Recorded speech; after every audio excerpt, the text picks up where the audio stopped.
একটি নতুন chicken recipe আপনাদের সঙ্গে শেয়ার করছি। নমস্কার, আমি অর্পিতা। আমার নতুন একটি ভিডিওতে আপনাদের স্বাগত জানাই।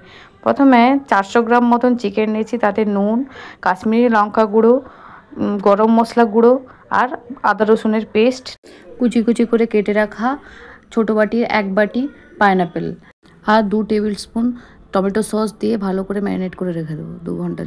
এইভাবে একবার বানিয়ে চিকেনটা খেয়ে দেখবেন, দারুণ হয় খেতে। তারপর গ্যাসে একটা কড়াই বসিয়ে কুচি কুচি করে রাখা 2টো বড় পেঁয়াজ সেদ্ধ করতে দেবো জল দিয়ে।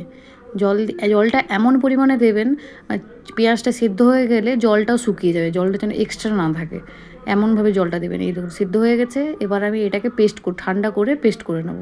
তারপর কড়াইতেই আমি বাটার দিয়ে দিয়েছিলাম আর একটু তেল দিয়ে দিয়েছিলাম যাতে বাটারটা পুড়ে না যায়।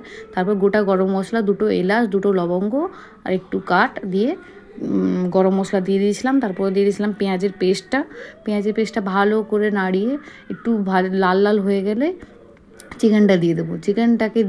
পুরো চিকেনটা দিয়ে আর একটু লঙ্কা দিব। আপনারা চাইলে আপনাদের স্বাদ অনুযায়ী লঙ্কা দেবেন। আমরা একটু লঙ্কা কম খাই, তাই একটাই লঙ্কা দিয়েছিলাম। তো আপনারা স্বাদ অনুযায়ী একটু লঙ্কা দিয়ে দেবেন। তারপর ঢাকনা খুলে মাঝে মাঝে একটু নাড়িয়ে নেবেন। ততক্ষণে বলে রাখি, আপনি যদি ইউটিউব থেকে দেখে রাখেন তাহলে আমার চ্যানেলটা প্লিজ সাবস্ক্রাইব করে দেবেন এবং লাইক কমেন্ট করে দেবেন। আর যদি ফেসবুক থেকে দেখে থাকেন প্লিজ ফলো বাটনটা ক্লিক করে দেবেন এবং লাইক কমেন্ট অ্যান্ড বন্ধুদের সঙ্গে আমার রেসিপিটিকে শেয়ার করবেন।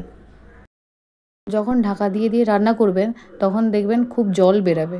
জলটা প্রায় শুকিয়ে এলে চিকেনটা সেদ্ধ হয়ে যাবে এবং উপর থেকে ফ্রেশ ক্রিম ছড়িয়ে নামিয়ে নিলেই তৈরি পাইনাপেল চিকেন। পাইনাপেল দিয়ে এই চিকেনের রেসিপি কী যে দুর্দান্ত হয়ে খেতে, একবার বানিয়ে খেয়ে আমাকে জানাবেন।